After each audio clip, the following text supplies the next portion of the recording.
Hello, V-Coach and classmates. I'm Ronald Baswil, student of Ateneo Graduate School of Business. I'm going to discuss and provide examples on three concepts of creating a long-term loyalty relationships with your customer. These are the marketing funnel, customer value analysis, and managing the customer base. Marketing funnel is a system that allows you to track the customer journey from having no idea who you are right through to becoming a lifelong loyal customer and every step in between. The beauty of the funnel is that it provides a graphical representation of what can often be a hard subject to visualize. This is a good way to create your own marketing and can be as simple as looking at your own business and how you acquire customers.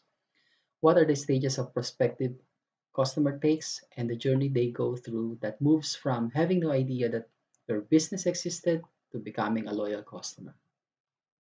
So I would like to share with you the personal journey I had with the marketing funnel, not as a businessman, but as a consumer, with one of the app which I've been using since 2017.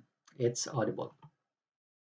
Audible is a audiobook service from Amazon offering the world's biggest selection of titles, ranging from much-loved classics to new releases and original podcasts for busy people who love to learn while on the move. I always like reading books and learning something new, but I find myself always struggling to have available time to read due to activities on work, family, and other reasons. One day, I was walking in a park of our company area when I stumbled on one of my colleagues who had her earphones on while walking. As I conversed with her, she mentioned about an app called Audible and how it helps her a lot in finishing a book. I see her genuine love for learning just as myself to the point that she's more than willing to play, pay for the monthly subscription. So I tried the app, got it downloaded and installed in my phone. I listened to one of their free book and eventually finished that book within a month. I was so amazed. Because what I realized is that I can read, or shall I say, listen to the book while driving, going to the office and back home, which usually takes around 40 minutes per trip. So I decided to subscribe and pay monthly due in return of choosing and listening to any one book I want per month. I started slow while trying to establish my habit, sometimes going back and listening to music. I use it from a couple of times in a week with some of the classic and best-selling books I love to every time I commute, going to the office and back home with any books that I am interested to listen to. So, in short, I finished a total of 26 books in just a year. I became loyal to Audible not only because of the significant advantage it is providing to me, but also because of the enjoyment of learning that I'm getting from their books. Customer is always right, but have you ever wondered why the customer is so important? Why the location of the business and the quality of the products is much important? This is the fact that without the customer buying the product, organization and business will not exist. Customer value is what you receive in return for what you sacrifice. As a businessman, you have to make sure that the customer think your product is value deal for them. Make them think that what they are getting is much more than what they are giving for your product. Customer value analysis is a very important tool as this allows the organization to gauge how they are being judged compared to their industry rivals. As they say, perception is reality, and this serves as a critical part in making sure that the customer is happy. So, as an example, let's take a closer look at the current 2021 models of family mid-size SUVs in the Philippines. On a personal note, I currently own a 2013 Toyota Innova and a 2014 Honda City.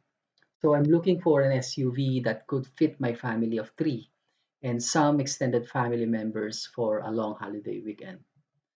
Top models that are available here in the Philippines are Toyota Fortuner, Mitsubishi Montero, Ford Everest, Nissan Terra, Isuzu Mu-X, and the Chevrolet Trailblazer. So going through each step of the customer value analysis, I came up with different rankings of these models given the most important attributes that I'm looking for as my next family mid-size SUV. These are the exterior, interior, tech goodies, safety, and depending on my budget, I rank their low, mid, and high range offering as well. And lastly, the value for money. I like the exterior of the Everest because of its burly, intimidating, broad face, muscular fender, and it's the biggest among the competitors. Followed by the Fortuner, which is smooth, rounded, conservative, elegant, and newest model among the competitors. In the interior department, my number one is again Ford Everest because of boxier, chunkier interior, as well as the panoramic sunroof, leather dashboard, adjustable seats, and power third row. Followed by Fortuner, which has a streamlined, elegant, and sporty flowing lines in its cabin. My second bet for tech goodies is the Ford Everest, which has power folding, automatic parking assist, active noise cancelling, powerful third seats. On the top spot, I have again the Fortuner, which has wireless charging pad, power tailgate, iPad CarPlay, and Android Auto on top of the mentioned features of the Everest. Safety is everybody's priority in choosing their own vehicle, and this is especially true for me as well.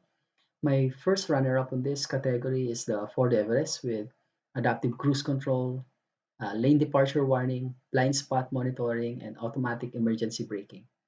I have a tie between Toyota Fortuner and Mitsubishi Montero, with both 360-degree camera other than what was mentioned in the Everest. On the mid and high range models, I think Fortuner is still the number one given the number of features at 1.8 and 2.4 million. On the low range, Trailblazer is the winner at 1.53 million with only basic features.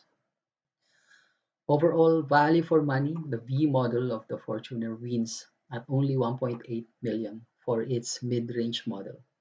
So the overall winner for me is the Toyota Fortuner, followed by Ford Everest.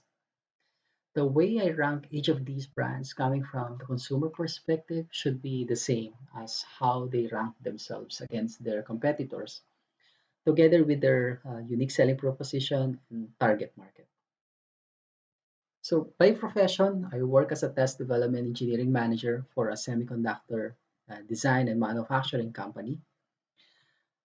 So I will be providing samples based on my professional experience relating to some of these items in the slide. Time to market and time to revenue, getting ahead of what's possible for your customer, profiling and learning what your customer's customer is doing against their competitors, and betting on which kind of solution they will be needing from you are some of the factors to be considered in managing your customer base. Quality is the most important for the customer, but equally for the business is to have satisfactorily high gross margin ratio or overall profitability of the product. As a manager, I must hit the right balance of producing and testing my product at lower costs against its datasheet and at maximum test coverage. It is not good to have a high yielding product but with a lot of customer return or low average outgoing quality. Other than fabrication and assembly cost, having an optimized test time at maximum possible test coverage is very important.